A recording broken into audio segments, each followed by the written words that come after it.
बिस्मिल्लाहिर्रहमानिर्रहीम अस्सलाम वालेकुम। आई एम ख्वाजा मोहसिन इनाम। स्टूडेंट्स, अल्लाह ताला से दुआ है कि आप खैरियत से हों।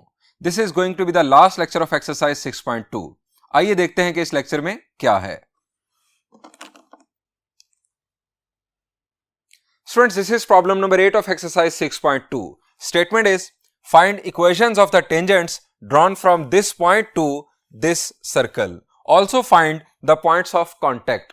आसान अल्फाज में हमें इस पॉइंट से इस सर्कल के लिए जो हम टेंजेंट्स ड्रॉ कर सकते हैं उन दोनों टेंजेंट्स की इक्वेशंस मालूम करनी है। स्टूडेंट्स, अल्फाज से साफ जाहिर हो रहा है, हमें कहा गया equations of the tangents drawn from. इसका मतलब है कि ये जो पॉइंट है ये आउटसाइड द सर्कल मौजूद है। आप जानते हैं कि आउटसाइड द सर्कल अगर पॉइंट मौजूद हो तो हम वहां से दो टेंजेंट्स ड्रॉ कर सकते हैं, जैसा कि आप इस रफ डायग्राम में देख सकते हैं। ये हमारा पॉइंट और इस पॉइंट से इस सर्कल के लिए हम दो टेंजेंट्स ड्रॉ कर चुके हैं। स्टूडेंट्स, टेंजेंट की इक्वेशन मालूम करने के बाद, इनफैक्ट टेंजेंट्स की इक्वेशंस मालूम करने के बाद हमें ये जो पॉइंट्स ऑफ कांटेक्ट हैं इनके कोऑर्डिनेट्स भी मालूम करने हैं। स्टूडेंट्स, इससे पहले हम प्रॉब्लम नंबर 1 और प्रॉब्लम नंबर 2 में इक्वेशन ऑफ टेंजेंट लिखना सीख चुके हैं। अगर आपको याद हो तो वहां पर हमें पॉइंट ऑफ टेंजेंसी के कोऑर्डिनेट्स गिवन होते थे। वो जो प्रोसीजर था वो उस वक्त एप्लीकेबल है जब पॉइंट ऑफ टेंजेंसी के कोऑर्डिनेट्स गिवन हो। आज हम जो प्रोसीजर सीखने जा रहे हैं ये इनफैक्ट इस सूरत में भी वैलिड है कि जब आपको जो पॉइंट है वो अवे फ्रॉम सर्कल दिया जाए, और उस सूरत में भी वैलिड होगा कि जब आपको पॉइंट ऑफ टेंजेंसी के कोऑर्डिनेट्स गिवन हो। यानी ये ज्यादा कंप्रीहेंसिव किस्म का प्रोसीजर है। आप इस प्रोसीजर को प्रॉब्लम नंबर 1 और प्रॉब्लम नंबर 2 को सॉल्व करने के लिए भी इस्तेमाल कर सकते हैं। अब स्टूडेंट्स आते हैं कि हमने इसे किस तरह से सॉल्व करना है। स्टूडेंट्स, ये जो पॉइंट है ये दोनों टेंजेंट्स पर मौजूद है। टेंजेंट आप जानते हैं चूंकि स्ट्रेट लाइन होती है। स्ट्रेट लाइन की इक्वेशन लिखने के लिए अगर हमें पॉइंट के कोऑर्डिनेट्स मिल जाए तो उसके साथ अगर हमें स्लोप मिल जाए तो हम उस लाइन की इक्वेशन लिख सकते हैं। अब इस टेंजेंट का भी एक पॉइंट मौजूद है हमारे पास और यही पॉइंट दूसरे टेंजेंट के लिए भी है। मैं यहां पर पॉइंट स्लोप फॉर्मूला लगा रहा हूं। ऑल्दो मेरे पास स्लोप नहीं है लेकिन मैं फॉर्मूला लगा रहा हूं। स्लोप मालूम करने के लिए हम बाद में एक और टेक्निक यूज करेंगे। मैं यहां पर लिखूंगा referred to rough diagram there are two tangents drawn from -1, 2. So their equation by point slope form। अब पॉइंट स्लोप फॉर्म आप जानते हैं y minus y1 is equal to m into x minus x1। मैं पहले point slope form लिख रहा हूं y minus y1 is equal to m into x minus x1। अब x1 और y1 की जगह पर हम उस पॉइंट के कोऑर्डिनेट्स पुट करेंगे जो उस लाइन पर मौजूद है। y1 की जगह पर आ जाएगा 2m और x1 की जगह पर आ जाएगा -1, जिसकी वजह से ये बन जाएगा +1। अब इसको हम फर्दर सिंप्लीफाई कर लेते हैं। इसे इनफैक्ट हम जनरल फॉर्म में ले आते हैं। y minus 2 is equal to mx plus m। Further से सिंप्लीफाई करेंगे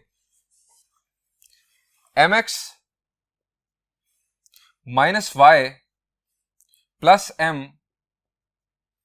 plus 2 is equal to 0।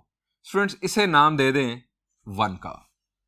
Students, हमें m की वैल्यू चाहिए। इनफैक्ट यहां पर चूंकि दो टेंजेंट्स हैं, आप देख सकते हैं कि इन दोनों की स्लोप डिफरेंट है। सो हमारे पास m की दो वैल्यूज आएंगी, लेकिन ये आएंगी कैसे ये हमें यहां पर सोचना है।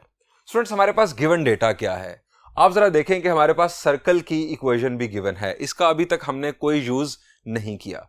अब इसका यूज क्या हो सकता है? आपके पास अगर सर्कल की इक्वेशन गिवन हो तो आप उस इक्वेशन में से क्या क्या इंफॉर्मेशन बरामद कर सकते हैं? शाबाश जी, हम उस इक्वेशन से सेंटर के कोऑर्डिनेट्स बरामद कर सकते हैं और इसके अलावा सर्कल का रेडियस मालूम कर सकते हैं। स्टूडेंट्स, अगर मैं सेंटर के कोऑर्डिनेट्स मालूम कर लूं, जरा सोचें, सेंटर के कोऑर्डिनेट्स मालूम कर लूं और रेडियस की वैल्यू मालूम कर लूं तो उसका क्या फायदा हो सकता है। हमें इनफैक्ट एक ऐसी इक्वेशन बनानी है कि जिसके अंदर m अननोन हो। हमारे पास अभी इस लाइन की या इस लाइन की इक्वेशन आ चुकी है, लेकिन उसके अंदर m अननोन है। अगर मैं सेंटर के कोऑर्डिनेट्स और रेडियस की वैल्यू मालूम कर लूं, तो जरा आप सोचें, मैं यहां पर रेडियस ड्रॉ कर रहा हूं, ये जरा देखिएगा, यहां से आपको बात पिक होगी कि हम क्या करना चाह रहे हैं। ये मैंने रेडियस ड्रॉ कर दिया। स्टूडेंट्स, सेंटर से लेकर इस लाइन तक का जो डिस्टेंस है वो किसके इक्वल होगा? द आंसर इज रेडियस के इक्वल होगा। हम क्या करेंगे, जब सेंटर के हमारे पास कोऑर्डिनेट्स आ जाएंगे, फर्ज करें कि सेंटर के हमारे पास कोई सर्टेन कोऑर्डिनेट्स हैं, जब सेंटर के कोऑर्डिनेट्स आ जाएंगे, हम इस लाइन का, चूंकि हमारे पास लाइन की इक्वेशन मौजूद है, लाइन का सेंटर से डिस्टेंस मालूम करेंगे। लाइन का सेंटर से जो डिस्टेंस है वो रेडियस के इक्वल है। इस सारे सिनेरियो में, इस सारी इक्वेशन के अंदर अननोन सिर्फ एक होगा और वो होगा m। हम point to line distance formula use करेंगे, लेकिन ये काम करने के लिए हमें सेंटर के कोऑर्डिनेट्स चाहिए और रेडियस की वैल्यू चाहिए, ताकि हम point to line distance formula जब यूज करें तो उस वक्त हमारे पास रेडियस की वैल्यू मौजूद हो। अब सेंटर और रेडियस मालूम करने के लिए हमने देखना है कि सर्कल की इक्वेशन किस फॉर्म में गिवन है। हमारे पास यहां पर जो इक्वेशन गिवन है ये इस वक्त आप जानते हैं कि जनरल फॉर्म में है। अगर जो इक्वेशन है वो स्टैंडर्ड फॉर्म में होती तो हमें देखने से ही सेंटर के कोऑर्डिनेट्स पता चल जाने थे और रेडियस की वैल्यू पता चल जानी थी। ये जो सीन है जो मैं आपको बता रहा हूं कि अगर इक्वेशन स्टैंडर्ड फॉर्म में होती, ये सीन आपको नजर आएगा प्रॉब्लम नंबर 8 के फर्स्ट पार्ट में और थर्ड पार्ट में। वहां पर आपको फौरन कंपैरिजन से सेंटर के कोऑर्डिनेट्स भी मिल जाएंगे और रेडियस भी मिल जाएगा। टेक्निक एग्जैक्टली सिमिलर आप वहां पर फॉलो करेंगे। अब यहां पर चूंकि जनरल फॉर्म है तो जनरल फॉर्म में आपको इसे जनरल फॉर्म के साथ कंपेयर करके सेंटर और रेडियस मालूम करना होगा, और ये आपने सीखा हुआ एक्सरसाइज 6.1 के अंदर। सो हम यहां पर पहले सेंटर और रेडियस मालूम करते हैं। हम यहां लिखेंगे comparing equation of circle with general form of equation of circle।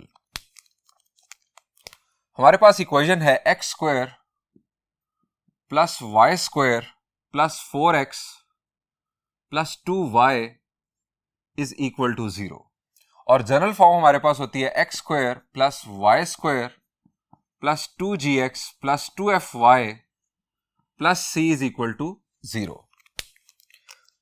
अब स्टूडेंट्स यहां पर x का कोएफिशिएंट है प्लस 2g और यहां पर x का कोएफिशिएंट है प्लस 4। इसका मतलब है 2g की वैल्यू हमारे पास है 4। यहां पर y का कोएफिशिएंट 2f और यहां पर y का कोएफिशिएंट 2, तो 2f की वैल्यू आ गई 2। कांस्टेंट की वैल्यू यहां पर है 0, सो c की वैल्यू आ गई 0।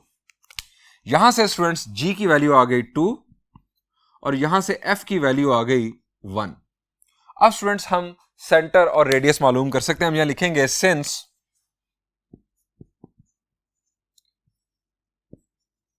सेंटर c के कोऑर्डिनेट्स क्या होते हैं, शाबाश, जनरल फॉर्म यूज करते हुए, the answer is -g, -f।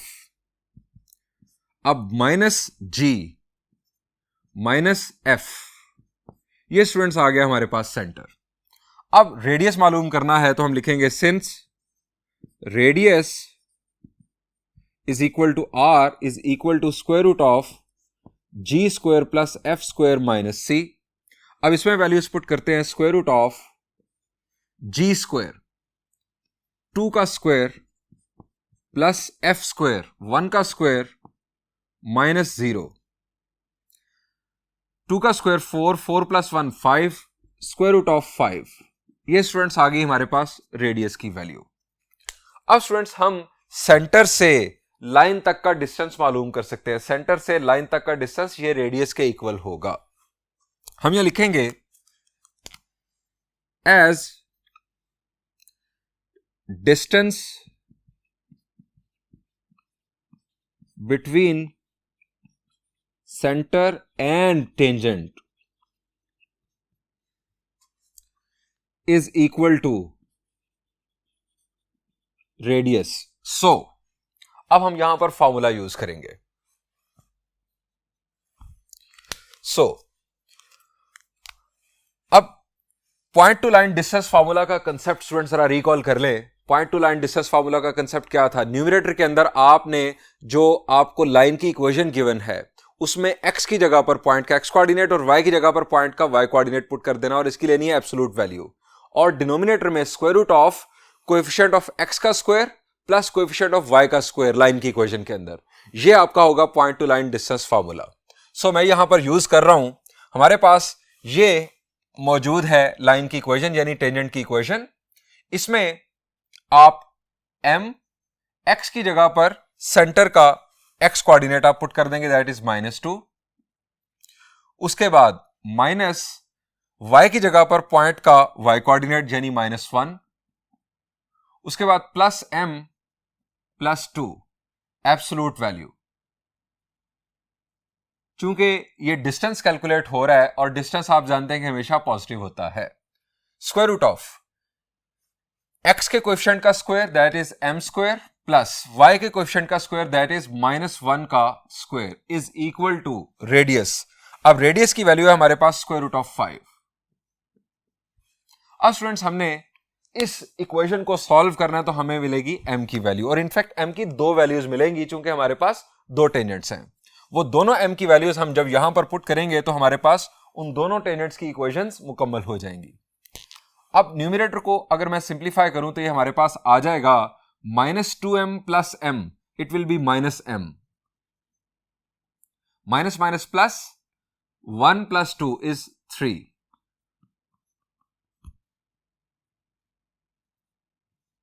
m square plus 1 is equal to square root of 5।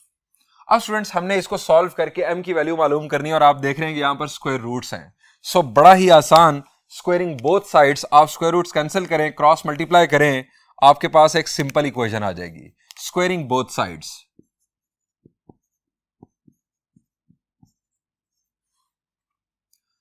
-m plus 3 square और square root of 5 square root of m square plus 1 whole square. अब यहां पर square open करते हैं, ये आ जाएगा हमारे पास m square plus 9 minus 6m is equal to 5 into m square plus 1, square root cancel. Further solve किया तो m square plus 9 minus 6m minus 5m square minus 5 is equal to 0, minus 4m square minus 6m 9 minus 5 is 4 is equal to 0। Further simplify किया, मैं -2 से in fact divide कर रहा हूं ताकि हमारे पास एक सिंपल सी इक्वेशन आ जाए। यहां पर आ जाएगा 2m square plus 3m plus 2 is equal to 0। In fact यहां पर आएगा -2 क्योंकि हमने -2 से डिवाइड किया है।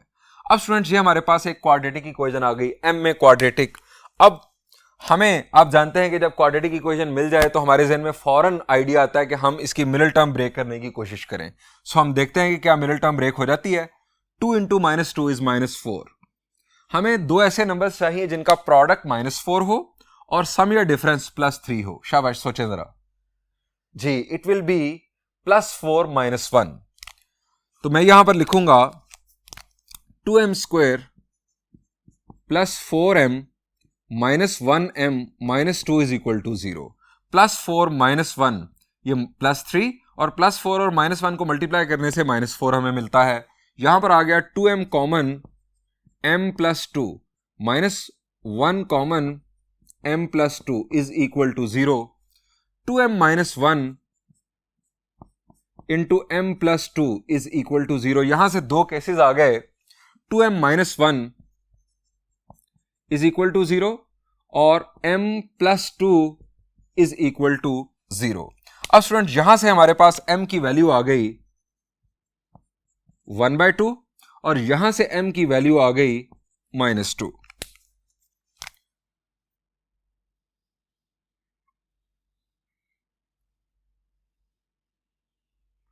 स्टूडेंट्स इन दो वैल्यूज को हम 1/1 इक्वेशन 1 में पुट करेंगे तो हमारे पास उन दोनों टेंजेंट्स की इक्वेशंस आ जाएंगी. Putting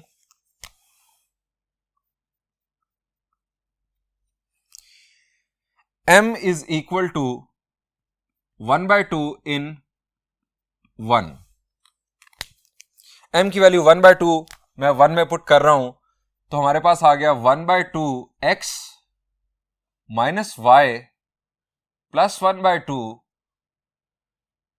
plus 2 is equal to 0. यहां से students 1 by 2 plus 2 is 5 by 2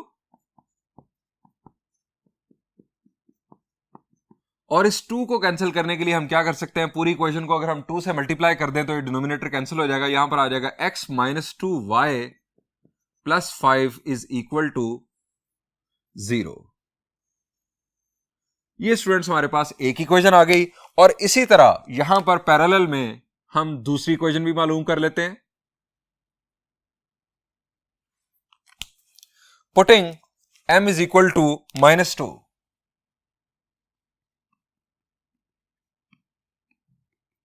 in 1 minus 2x minus y minus 2 plus 2 is equal to 0.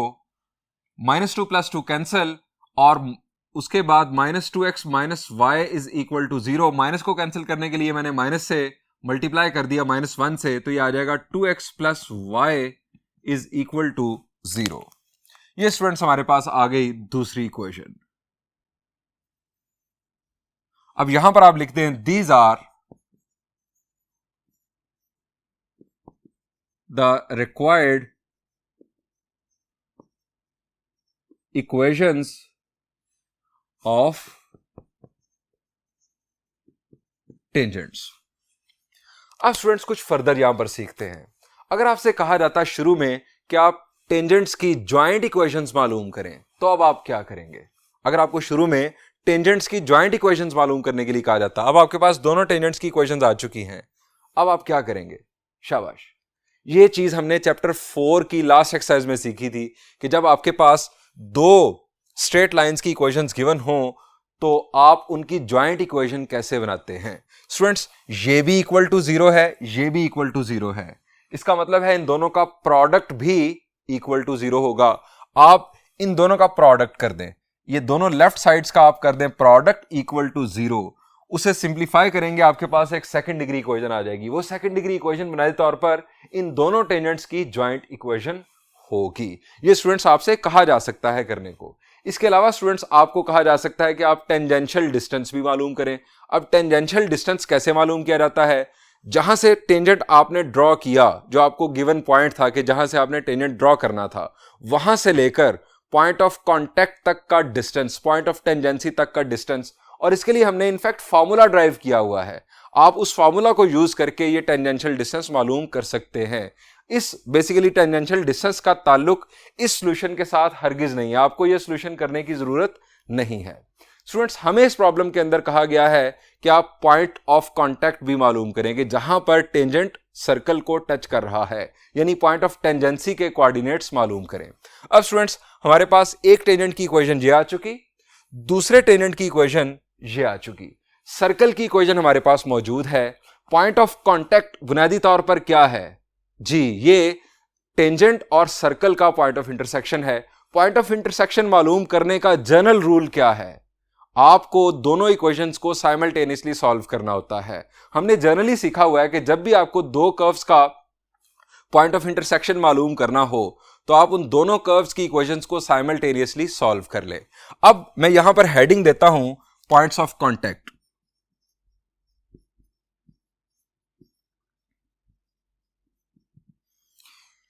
Students पहले आप इसको कंसीडर कर लें. मैं यहां पर लिख रहा हूं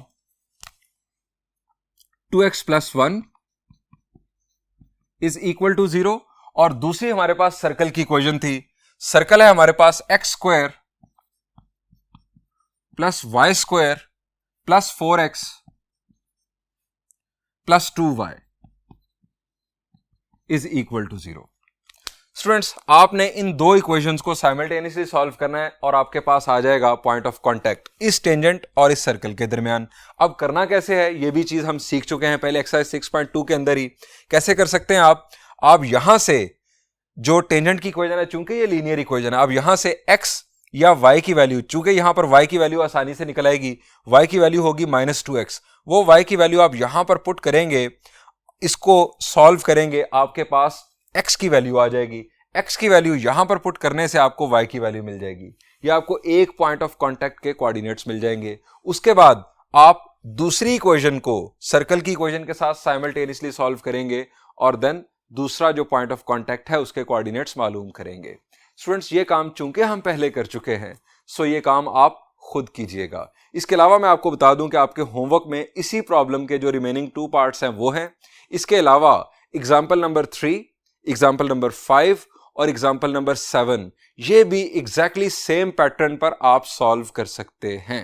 आपको सिर्फ और सिर्फ इस प्रोसीजर को फॉलो करना है। मैंने आपको बताया कि प्रॉब्लम नंबर 1 और प्रॉब्लम नंबर 2 को भी आप इस प्रोसीजर के तहत सॉल्व कर सकते हैं, लेकिन उन्हें उसी प्रोसीजर के तहत रहने दीजिएगा। आप अपने इंटरेस्ट के लिए आप प्रैक्टिस जरूर कर लीजिएगा, लेकिन यूजुअली उन्हें उसी डिफरेंशिएशन टेक्निक या रिप्लेसमेंट टेक्निक के जरिए ही सॉल्व किया जाता है। स्टूडेंट्स, यहां पर इस लेक्चर को एंड करते हैं। आप एक्सरसाइज 6.2 की अपने तौर पर जरूर प्रैक्टिस कीजिएगा। Thank you and Allah Hafiz.